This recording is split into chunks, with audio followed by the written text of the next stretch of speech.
So absolutely, Paul knows what he's talking about. He does. And he keeps pointing us.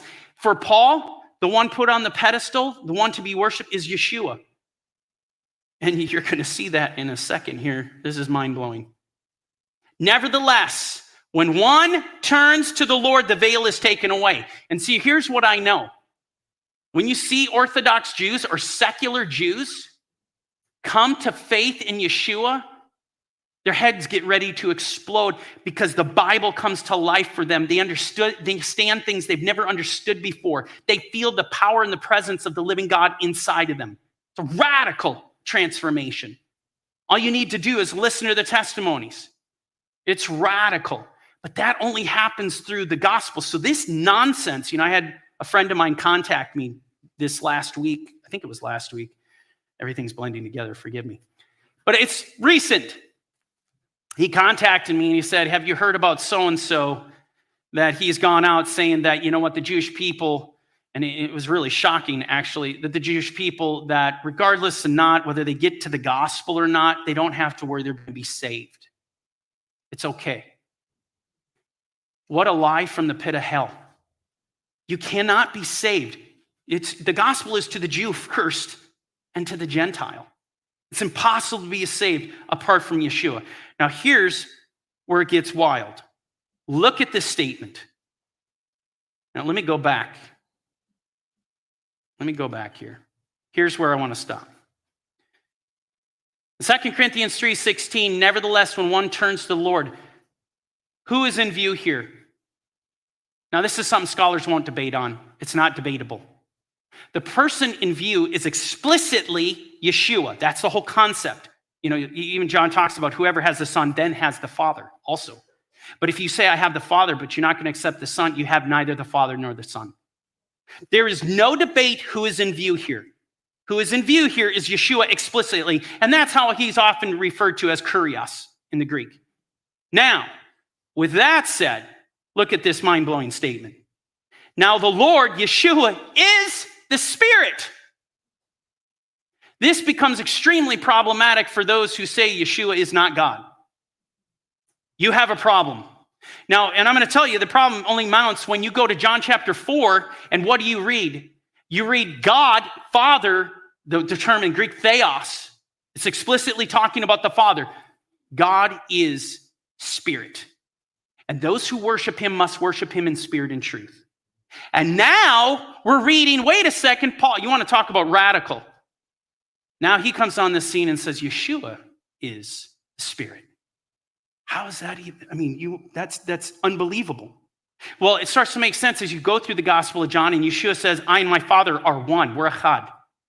And then in John chapter 14 and getting into verse 23, Yeshua's prophesying about, hey, I'm going to send my Spirit, the hand moving the finger. I'm going to send my Spirit to you, and we, my Father and I, will come and make our home with you. How mind-blowing is that? When you have the Spirit of God inside you, you have the presence and the power of the Father with the Son. And yet we walk around like we're mice. And we cater to fear.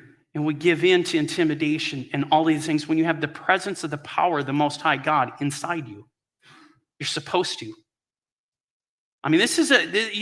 Paul, he is a radical teacher. He says absolutely absurd things, but things that are true, things that require us to really think about this. And he does it in Romans as well. He calls, in the exact same verse, the Spirit of God, and later says the Spirit of Christ, as though they're the one. They're one and the same. And so you have this amazing, incredible relationship that exists. And then he says this, and where the Spirit of the Lord, Yeshua, where the Spirit of Yeshua is, there is liberty. And this goes back to, as I mentioned before, Galatians 5, where he says in Galatians 5, if you are led by the Spirit, I'm hearing, I'm listening, and I'm doing according to the Spirit, I am not under the law. The law can say nothing to me. But it's interesting, as he continues, he says, but the works of the flesh are. And as you go through, he starts listing out things like adultery, idolatry, murder, covetousness. which he expresses as envy and jealousy. He starts throwing out aspects of the 10 Commandments, that these are the works of the flesh. But if I don't fall into the works of the flesh, the law can say nothing against me. Important. Verse 18. But we all, with unveiled face, beholding as in a mirror the glory of the Lord, are being transformed into the same image from glory to glory, just as by the Spirit of the Lord. In other words, the Spirit of God cultivates righteousness within us. This is what the new covenant's all about. It's not about running away from the law, about running away from the commandments. It's about actually walking in them and doing them. I want to leave you with this phrase and this verse. Genesis 1:26. And God said, "Let us make man in our image, according to our likeness." Now here's the thing. Here's what I know. If we are made in the image of God, then literally our design is a reflection of the character and nature of our God. We should be able to find him in our design, aspects of him, aspects of his heart. And I'm not even kidding, this is awesome. When you look at how we are made, we are fearfully and wonderfully made. Look at this.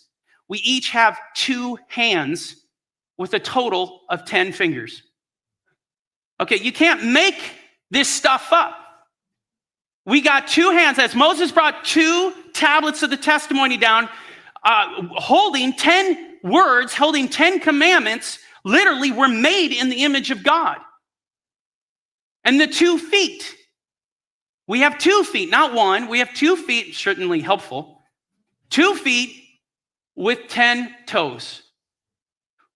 And this is what I'm saying. Could God possibly highlight the reality and the importance of these words, these holy words that were put in the Holy of Holies? Even to the point that look at yourself when you go home. You are made in the image of God, and therefore you're a reflection of his heart, his character, his nature. It means we need to start keeping these things. We need to start keeping the commandments. A side note, when you go to the book of Exodus, it talks about when the Kohanim, when they would go into the temple. And it says anytime they were going to the temple or they would make an offering at the altar, they had to do something first. Check it out. They had to go wash their hands and their feet. They didn't take a mikvah. They washed their hands and their feet. There's a deep spiritual connotation that it's not about getting the dirt off your hands. It's about the deep spiritual connotation of the reality of, I need to be cleansed from breaking God's law. That is an amazing thing. And you think about this statement, Psalm 19:30, make me walk where you are 2 feet with your 10 toes. Make me walk in the path of your commandments, for I delight in it. Incline my heart to your testimonies, specifically the 10 commandments, and not to covetousness. We're to walk. And how many passages could we could do this all day, right? Where it talks about we're to walk in his law. We're to walk in his way. And everything we are to put our hands to is to abide and fulfill his 10 words, his 10 commandments. And so this is awesome stuff, you guys, that we are digging into. And so we're going to end here, but as we get into next week, Lord willing, we will actually start peeling back more of these commandments and get into that. So with that said, we're going to go into time of prayer.